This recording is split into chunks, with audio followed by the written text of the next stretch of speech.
നമസ്കാരം പ്രിയമുള്ളവരെ.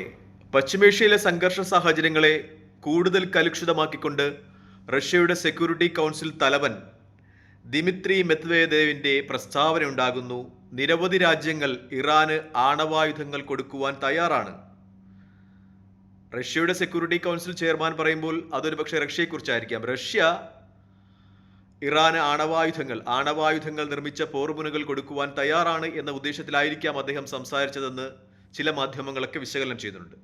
എന്തായാലും അദ്ദേഹത്തിന്റെ നേരിട്ടുള്ള ഒരു പ്രസ്താവന എന്ന് പറയുന്നത് നിരവധി രാജ്യങ്ങൾ, അതായത് ആണവായുധം കൊണ്ട് സമ്പന്നമായ നിരവധി രാജ്യങ്ങൾ ഇറാന് ആണവ പോർമുനകൾ കൊടുക്കുവാൻ തയ്യാറാണെന്ന് റഷ്യൻ സെക്യൂരിറ്റി കൗൺസിൽ തലവൻ ദിമിത്രി മെദ്വദേവിന്റെ പ്രസ്താവന വരുന്നു എന്നതുമായി ബന്ധപ്പെട്ടാണ്.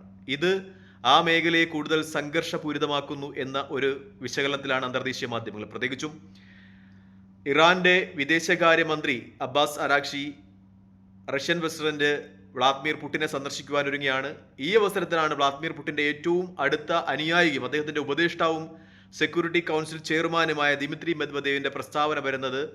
നിരവധി ആണവായുധ രാജ്യങ്ങൾ ഇറാന് ആണവായുധം കൊടുക്കുവാൻ തയ്യാറാണെന്ന് അദ്ദേഹം ഒരു കാര്യം കൂടി പൂരിപ്പിക്കുന്നുണ്ട്. വാഷിംഗ്ടൺ എടുത്ത നടപടിക്ക് വലിയ ഉത്തരം നൽകേണ്ടി വരും. അതായത് ഇറാനെ ആക്രമിച്ച നടപടിക്ക് കടുത്ത ഉത്തരം നൽകേണ്ടി വരുമെന്ന് ദിമിത്രി മെദ്വദേവ് പറയുകയാണ്. എന്തായാലും പ്രശ്നം കൂടുതൽ സങ്കീർണമാകുന്നു എന്ന് തന്നെയാണ് അദ്ദേഹത്തിന്റെ പ്രസ്താവനയിൽ നിന്ന് നിഴലിക്കുന്ന ഏറ്റവും പ്രധാനപ്പെട്ട കാര്യം. മറ്റൊന്ന്, വളരെ ആശങ്കാജനകമായ മറ്റൊരു കാര്യം കൂടി പുറത്തു വരികയാണ്.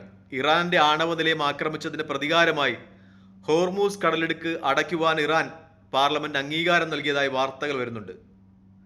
അത് അമേരിക്കയും യൂറോപ്പിനെ സംബന്ധിച്ച് വലിയ സാമ്പത്തിക പ്രതിസന്ധിയിലേക്ക് നയിക്കും എന്ന വിശകലനം കൂടി പുറത്തു വരുന്നുണ്ട്. കാരണം അമേരിക്കയിലേക്കും യൂറോപ്പിലേക്കും പോകുന്ന ക്രൂഡ് ഓയിലിന്റെ 60-80% ഈ മേഖലയിലൂടെയാണ് പോകുന്നതെന്ന വിശകലനമാണ് വരുന്നത്. ചിലയിടത്ത് 60, ചില റിപ്പോർട്ടുകളിൽ 80 എന്നൊക്കെ പറയുന്നു. അത് ഉപരോധിക്കുക വഴി, ആ ഹോർമൂസ് കടലിടുക്ക് അടച്ചിടുക വഴി അമേരിക്ക വലിയ സാമ്പത്തിക പ്രതിസന്ധികളിലേക്ക് പോകും എന്ന ഒരു റിപ്പോർട്ട് പുറത്തു വരികയാണ്. എന്തായാലും ഹോർമൂസ് കടലിടുക്ക് അടച്ചിടുവാൻ ഇറാൻ പാർലമെന്റ് നിർദ്ദേശം നൽകി എന്ന വാർത്ത പുറത്തു വരികയാണ്. ഇറാന്റെ ആണവ നിലയങ്ങൾ അമേരിക്ക ആക്രമിച്ചതിന് പ്രതികാരമായി ഒരു സൈനിക നടപടി ഇറാന്റെ ഭാഗത്തു നിന്ന് ഉണ്ടാകുമോ എന്ന കാര്യത്തിൽ സംശയമാണ്. കാരണം ആ പ്രദേശത്തേക്കുള്ള പശ്ചിമേഷ്യയിലേക്കുള്ള അമേരിക്കയുടെ ആണവ നിലയങ്ങൾ ആക്രമിക്കാനുള്ള സാധ്യത വിരളമാണ് എന്ന റിപ്പോർട്ടുകൾ തന്നെയാണ് പുറത്തു വരുന്നത്. കാരണം ആ ആണവ നിലയങ്ങൾ നിൽക്കുന്ന രാജ്യങ്ങളുമായി ഇറാൻ ഇപ്പോൾ വലിയ ആത്മബന്ധമാണുള്ളത്.